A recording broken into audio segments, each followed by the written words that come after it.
عليكم ورحمة الله وبركاته.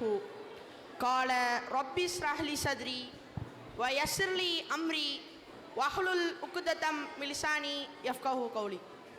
உங்கள் முன்னால் எனக்கு வழங்கப்பட்டுள்ள தலைப்பு ஈமானிய உறுதி. வலன் நபுலுவன்னக்கும் பிஷைஇம் மினல் ஹௌஃபி வல் ஜூஇ வனக்ஸி மினல் அம்வாலி வல் அன்ஃபுசி வஸ்ஸமராத்தி வபஷ்ஷிரிஸ் சாபிரீன்.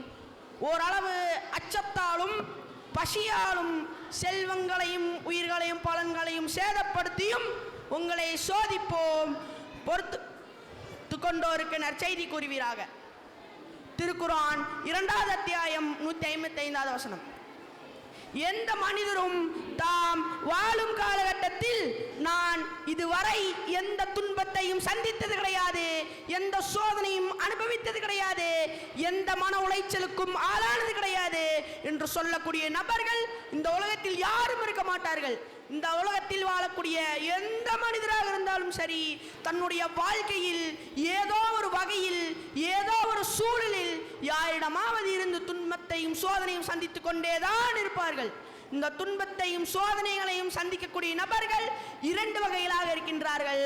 ஒரு வகை தனக்கு ஏற்பட்ட இந்த இன்னல்கள் துன்பங்கள் அனைத்தையும் தாங்கிக் கொள்ள முடியாமல் இறைவன் மீது குறை சொல்லக்கூடியவர்களாக, இறைவன் மீது கோபப்படக்கூடியவர்களாக, இறைவனை திட்டக்கூடியவர்களாக தன்னுடைய ஈமானை இழந்த நிலையில் இன்றைக்கு சில மக்கள் வாழ்கின்றார்கள். இன்னொரு வகை தனக்கு ஏற்பட்ட எந்த பாதிப்பாக இருந்தாலும் சரி, அது அனைத்தும் இறைவனிடமிருந்து வந்தது, இந்த சோதனையிலிருந்து இறைவன் என்னை காப்பாற்றுவான் என்று ஈமானை அதிகரிக்கக்கூடிய நபர்களும் இருக்கின்றார்கள். அதே போல் ஒருவர் இந்த ஏகத்துவத்தை ஏற்றுக்கொண்டால் அவர் எப்பேற்பட்ட சோதனையை சந்திப்பார், அந்த சோதனையும் துன்பத்தையும் அல்லாஹ்விற்காக தாங்கிக் கொள்ளக்கூடிய நபராக இருப்பார் என்று நபிகள் நாயகம் ஸல்லல்லாஹு அலைஹி வஸல்லம் அவர்கள் முன் சென்ற சமுதாயத்தை பற்றி ஒரு தகவலை சொன்னார்கள். ஒரு நாள் சஹாபாக்கள் அனைவரும் அல்லாஹ்வின் தூதரிடத்தில் வந்து, அல்லாஹ்வின் தூதரே, இந்த காஃபிர்களுக்கு கடுமையான வேதனையை செய்கின்றார்கள், துன்புறுத்துகின்றார்கள், அல்லாஹ்விடம் உதவி கேளுங்கள் என்று சொன்னபோது நபிகள் நாயகம் ஸல்லல்லாஹு அலைஹி வஸல்லம் அவர்கள் முன் சென்ற சம்பவத்தை சொன்னார்கள்.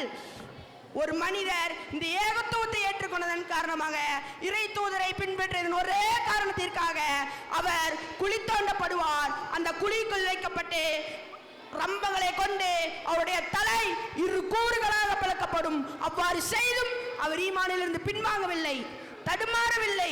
இன்னொரு நபர் இருந்தார், அவர் இந்த ஏகத்துவத்தை ஏற்றுக்கொண்ட ஒரே காரணத்திற்காக அவர் இரும்பு சீப்புகளால் அவருடைய மேனியை கோதுவார்கள். அந்த இரும்பு சீப்புகள் அவருடைய தோலை கிழித்து, சதைகளை கிழித்து, நரம்புகளை துண்டுகளாக ஆக்கி எலும்பை அடையும் அந்த செயலும் அவர் ஈமானிலிருந்து பின்வாங்கவில்லை என்று நபிகள் நாயகம் ஸல்லல்லாஹு அலைஹி வஸல்லம் சொன்னார்கள். அன்பார்ந்த சகோதர சகோதரிகளே, இது போன்று சோதனைகளை சந்திக்கின்ற பொழுது அல்லாஹ் மீது நிராசை அடையாமல், நம்பிக்கை இழக்காமல், அல்லாஹ் நமக்கு உதவி செய்வான், கண்டிப்பாக உதவி செய்வான் என்ற ஆணிதரமான நம்பிக்கையை பதிய வைத்தவர்களாக, ஈமானை அதிகரிக்கக்கூடிய நபராக வல்ல ரஹ்மான் அருள் புரியட்டும். அஸ்ஸலாமு அலைக்கும் வரஹ்மத்துல்லாஹி.